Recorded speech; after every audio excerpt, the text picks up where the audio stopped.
I finished reading the $100 million offers book from Alex Hormozi, where he talks about how to make your Grand Slam offer, which is, from what he says, basically the most important thing for every business. So I'm gonna get in this video right into it in a bit to tell you how I'm gonna be applying all the rules and principles from this book to my business, especially the cold outreach process, because it's most applicable there, and also if I start doing ads, it's gonna be just really helpful. But first I want to take a moment to apologize for the worse sound quality. I'm not in my usual filming spot, and I'm not inside also because I'm in a rush. I have to get to the gym, and afterwards I have work to do for the business, like getting to follow every account I'm gonna DM in the next week. And also I think I found a method to make code check the websites better. Also I can start reading the next book, which is called $100 Million Leads, and plenty of other things that I've noted down and I have to get to them. And yeah, I just have to film here because there is plenty of things I want to share with you, but I just can't find the time to do it normally, so I just stopped here.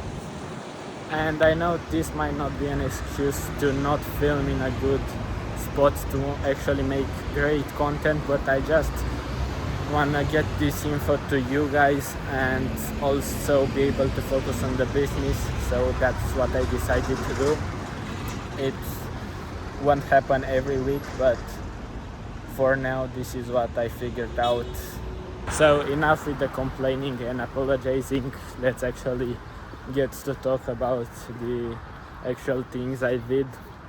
So I printed out the whole book in order to be able to highlight the parts I like and I think are important. I also listened to the audiobook while I was reading, so I can retain the information better. It's stored in different parts of the brain if you read it or if you listen to it. I don't know, I just heard this information also from Alex Hormozi, so I just decided to do it.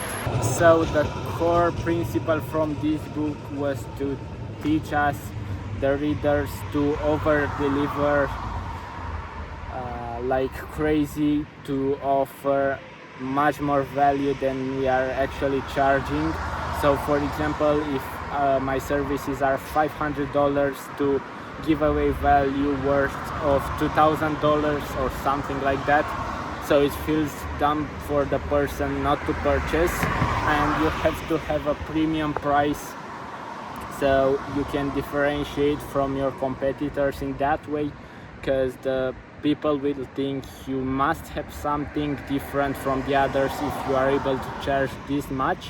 And then he went on to explain how to actually do these things, starting by making a list of all the problems that the customer might have before working with you, during the period of working with you, and afterwards. And you make a list of all of those, and afterwards you have to figure out how to transform those into solutions for their problems. Like if they have a problem, he gave an example with weight loss. If they have a problem going to the supermarket and buying healthy food because it's hard, it's confusing or whatever, you could include in the offer, either on the core offer or as a bonus, a guide on cooking and getting healthy food from the supermarket in order to solve that problem. And you do this for every problem the customer might have, and in this way you offer them so much value that they will probably feel stupid saying no to your offer, and in that way basically you get more customers. And then he teaches you how to actually wrap this offer into something that's attractive to the customer like naming these things in a certain way and how to actually present it, and you bundle all these together and either include them in your core offer or you offer them as bonuses if they sign up this month or I don't know, whatever period of time. And in this way you also create urgency. Now on the next part I wanna tell you exactly how I'm implementing all this in my web design business. First of all, I listed out all the problems the customer might have during the entire journey or process. And when I was actually doing this thing, I realized that I was thinking of doing all of these things anyway without actually framing them as an offer or a grand slam offer or whatever concept. Like for example, when I asked the interior design owner to write the copyright for their website, I offered to give them a guide with the text structure of the website and some guidance of how to actually write the text, in what direction and these things. And I wasn't thinking of it like a thing to raise the value, to grow the value of my product. It was just something I thought of offering just because they might need it. So in a way I just already had the mindset of giving so much value to the customer, but I didn't know how to frame it. Like I wasn't thinking about these things.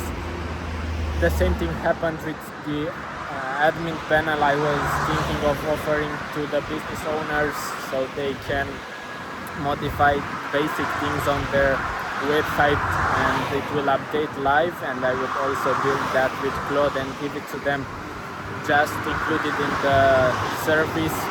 And I think I got this thinking from listening to Alex Hormozi's podcasts for so long now. It's been a year since I've listened to them regularly. I think in the last year I've listened to 75-80% of his podcasts, so that might be the reason.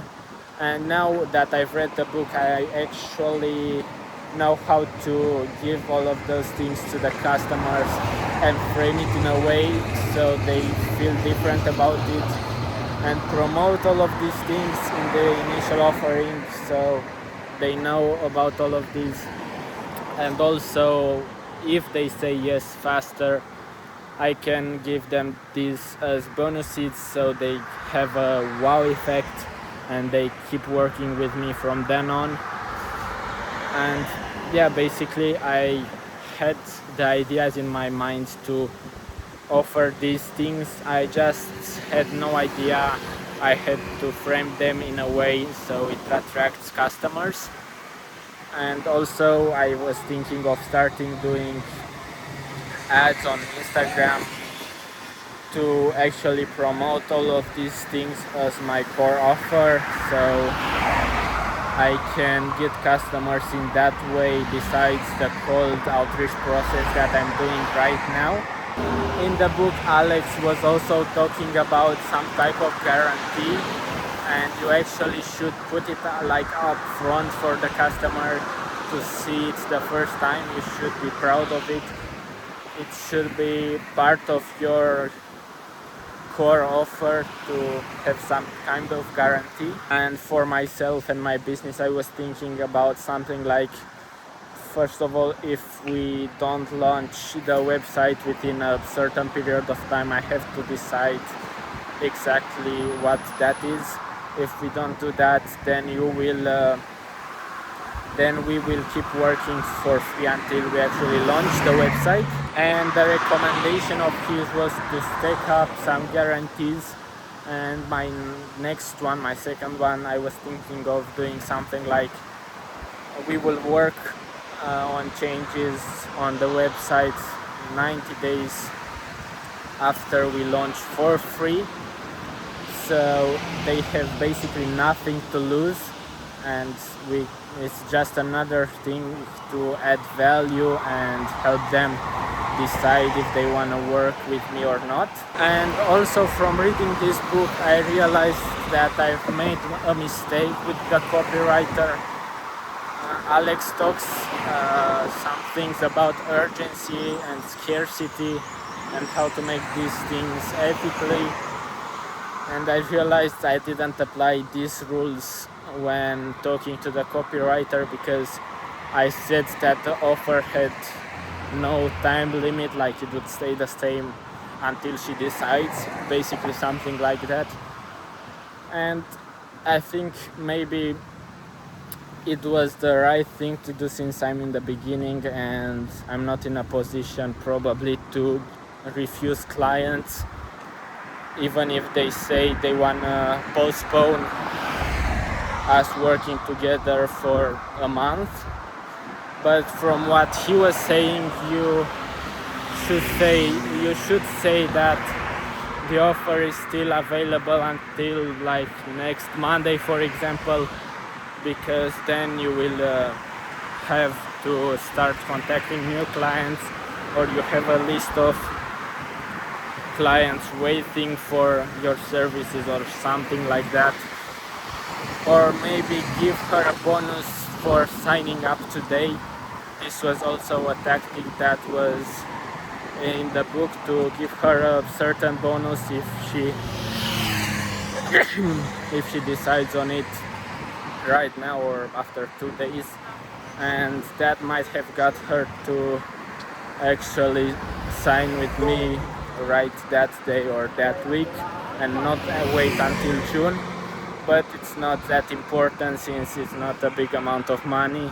And also I was feeling her like nice and willing to actually work on it, and she actually seemed like she wanted a website and was interested in it.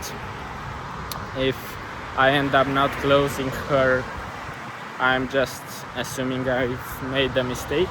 But from now on, when a prospect asks for how much time is gonna be the offer available, I'm just gonna be telling them for a week or something like that, and afterwards the price increases. Or I can do something better, like offer them a bonus if they decide to sign today, and in that way I can get them over the edge and actually start working with them if they weren't completely decided and had some time to think and needed some time to think about the offer. Also, I'm a bit concerned with the interior design agency, because I told them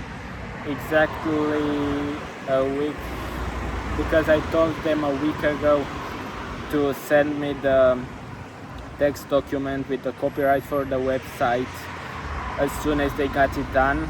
And I also sent a kind of final version of the websites to them, because I don't know what else to actually change on it besides the details of contact or whatever.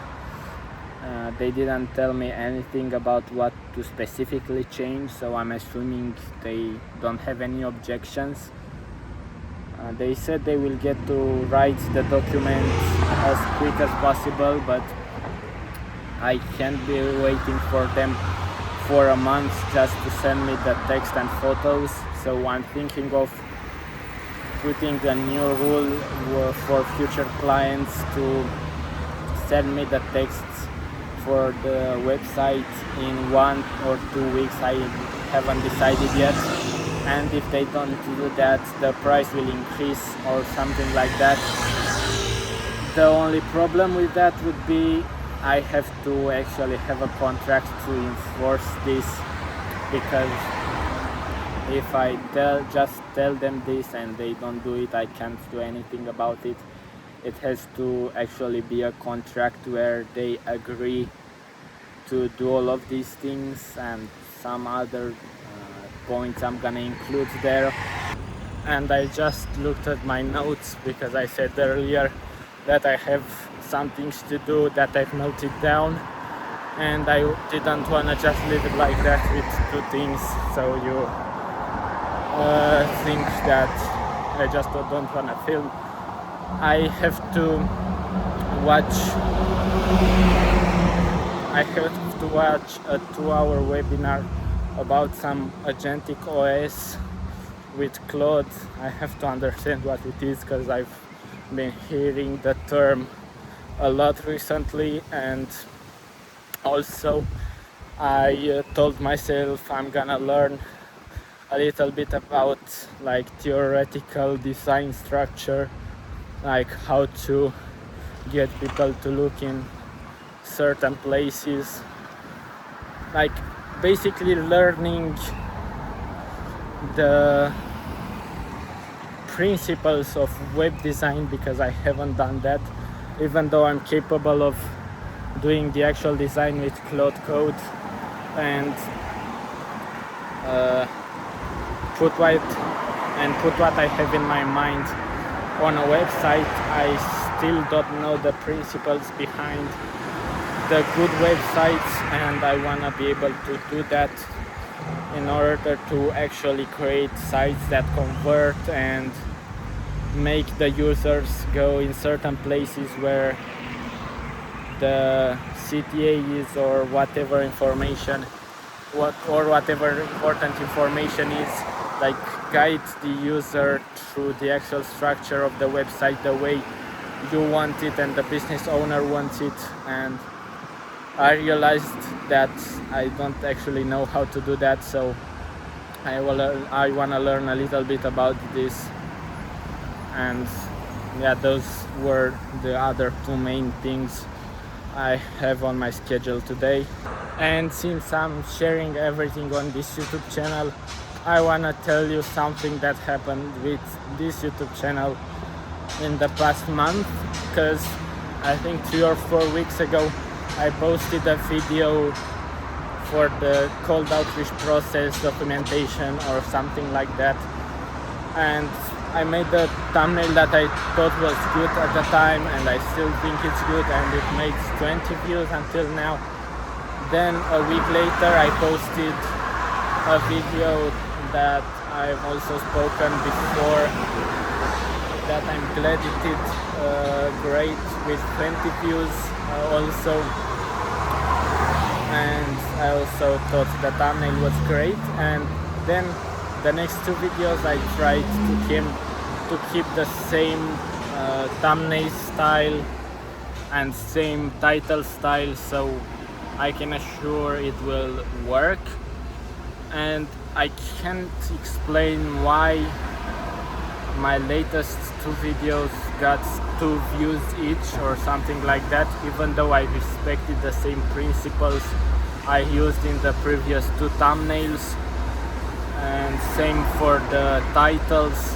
I even thought they were maybe a little bit better, and I have just no idea why this time they didn't work, and I'm a little bit confused what to do next, if to continue doing this type of thumbnails because they are good and are working, but just didn't get enough attention from the YouTube algorithm, or there is another problem.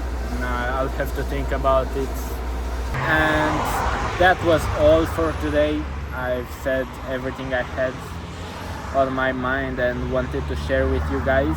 I want to thank you for watching. If you enjoyed it even a bit, please make sure to leave a like and subscribe. If you want to tell me something, make sure to leave a comment, and I will see you in the next one.